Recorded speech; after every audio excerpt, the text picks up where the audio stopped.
Hello, everyone. Tonight we'll set out to sea, where there's only darkness, the gentle sound of waves, and secrets never spoken aloud. You picture a boat drifting silently on the cold ocean waters, distant shore lights fading.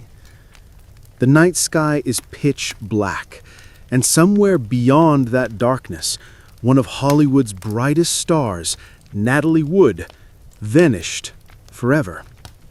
A movie star, a wife, a mother, and a victim. So before you get too comfortable, please take a moment to like this video and subscribe, but only if you truly enjoy what I'm doing here. Don't forget to comment your location and the local time you're listening. Now, turn off the lights, maybe turn on a fan to have that soft hum in the background, and let's begin our journey tonight. You step into the boat's cabin, the air salty and tinged with old wood. The photographs on the walls tell the story of a life once seen by the world. But that night, November 28th, 1981, you don't see a movie star. You see a tired woman, Natalie, quietly leaving the dinner table. The Splendor yacht was anchored off Catalina Island, just an hour from shore. Darkness covered the sea, and no one heard a scream. There were 4 people aboard: Natalie Wood, her husband, actor Robert Wagner, her close co-star Christopher Walken, and Dennis Davern, the boat's captain and manager. They had a dinner with wine and stories from the industry, but also tension. You hear glasses clinking, forced laughter, and then long silences. You're not sitting at the table, but something feels wrong. Natalie and Robert had divorced once and remarried. Their marriage was like a multi-act play: romance, heartbreak, and secrets only they knew. That night, Walken was aboard because he and Natalie were filming Brainstorm, but his presence seemed to unsettle Robert. You quietly step onto the deck. The air is cold. The fog hangs low. You hear muffled arguing from below deck. Then, silence. Later, Natalie is gone. Around 1 a.m., her body is found floating in the water, not far from a rubber dinghy that had come loose. She's wearing a nightgown, socks, and a thin jacket. No one saw her leave. No one heard her call out, and no one really knows what happened. The initial coroner's report said it was an accident, drowning after slipping while trying to secure the dinghy. A conclusion that sounds like something from a late-night crime show. But it feels strange, doesn't it? A woman who feared water so much, she once said, "Just looking at the ocean makes me want to turn away," suddenly decides to get on a dinghy in the dark? And if she slipped, why didn't anyone hear anything? You flip through old news clippings, grainy black and white photos, and something stands out. Multiple bruises on Natalie's body. Some on her wrists and knees, as if there had been a struggle. But then, yes, you guessed it, they were said to be from bumping into the yacht when she fell. As you try to piece things together, Dennis, the captain, suddenly speaks out. Nearly 30 years later, he says he heard a loud argument, Robert and Natalie, before she vanished. But in 1981, he stayed silent. Why? Because he was afraid of losing his job. Your questions start to outnumber the answers, and none of the people on board, except the one who died, seems eager to clarify what really happened. A woman vanishes in the dark. A husband with cold, unreadable eyes, a co-star who has remained unusually silent for years. You sit down, the imagined chill of sea wind brushing your neck. If you were Natalie, would you have stepped into a dinghy at midnight, with everyone drunk and tensions running high? But investigators still can't agree on whether Natalie left the boat on her own or whether someone else took her out there. And did you know, just a month before her death, Natalie said in an interview that the thing she feared most in the world was dark, deep, silent water. Oh, and one more strange little detail. The film Brainstorm, which Natalie was working on at the time, was about recording human memories, including the moments right before death. Coincidence? You think so, don't you? That's okay. Even the police weren't sure. You're standing on the boat's deck, where a dim yellow bulb casts just enough light to illuminate a small patch of worn wood.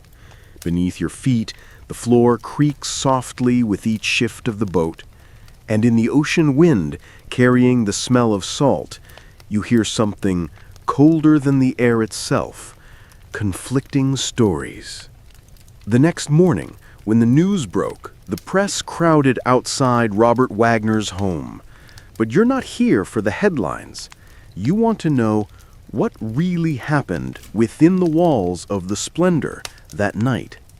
You start with Robert's version, the husband's account. He said Natalie had gone to bed after an evening of drinking with him and Christopher Walken, that when he couldn't find her, he checked the boat and saw the dinghy was gone. He believed she tried to leave the yacht on her own and fell. You nod, trying not to let your emotions cloud the facts. But then you hear from Dennis, the boat captain who kept quiet for decades. Nearly 30 years later, he tells a different story. Natalie and Robert had a fierce argument. He heard banging doors, things breaking, and then silence. He also says Robert wouldn't let him turn on the searchlights or call for help right away. "We'll look in the morning," Robert allegedly said, if Dennis remembers right. A chill runs down your spine, not from the ocean wind, but from how calm a man could be when his wife vanishes. You try putting yourself in Robert's place. Your beautiful, talented wife is gone in the night. Wouldn't you search, scream, panic? Then you look at Christopher Walken. He rarely speaks about that night. When asked, he only says it was a tragedy and that he wants to let the past rest. A vague answer that leaves you more curious than before. There's another odd detail. During dinner, Natalie seemed annoyed with Robert. According to a waiter at the Blue Cavern restaurant where they ate that night, Natalie and Christopher were laughing together while Robert sat silent, tense. When they left, she barely spoke to her husband. A storm was already building. You can't help but imagine, if you were Natalie on a boat in the middle of nowhere with a jealous husband and a co-star complicating everything, would you feel safe? Police weren't sure who to believe. No one was charged, no obvious signs of foul play. But you know, the most mysterious crimes often don't leave blood or clues. They exist in the spaces in between, in the gaps between versions, in the glances avoided, in the silence stretched over decades. And then there's the watch. Natalie always wore a vintage Rolex, rarely took it off, but when her body was found, the watch was gone. No one knows when it disappeared. A small detail, yes, but you can't ignore it. You jump to 2011, 30 years after Natalie's death. The Los Angeles County Sheriff's Department reopens the case. Her cause of death is changed from accidental drowning to undetermined. They base this on new testimony from Dennis and others. But here's what unsettles you most. Even after all that time, Robert Wagner refuses to cooperate. He doesn't give further statements, doesn't appear for interviews, doesn't answer questions. You might forgive a grieving husband for wanting privacy, but if you were innocent, wouldn't you want to clear your loved one's name? But investigators still can't agree on whether Natalie's death was a tragic accident or a carefully buried secret. One detective said, if she went into the water, there should have been a sound. Even with waves, even with a loud boat, there's always something. And you're thinking, why didn't anyone, even the boat captain, hear anything? You leave that imagined deck, returning to your softly lit bedroom. But in your mind, you still hear the wind, sounds left unsaid, and a question that's never been answered. Oh, one more thing. Did you know Natalie once wrote in her diary, "I always feel like something will happen to me in the water"? You smile, half skeptical, half chilled, a sentence that reads like a closing line. You tell yourself, maybe it's just coincidence. But in Unsolved Mysteries, you know, coincidence is often a quiet reminder that something important may have been missed. You wake in the middle of the night, the soft glow from your bedside lamp casting gentle shadows on the ceiling. There's no sound of waves now, no boat, but your mind is still anchored out there, on that deep black ocean from long ago. That night never truly passed, not in a mystery like this. The case of Natalie Wood was reopened in 2011, but it wasn't until 2018 that Robert Wagner was officially named a person of interest. Not a suspect, not charged, just connected.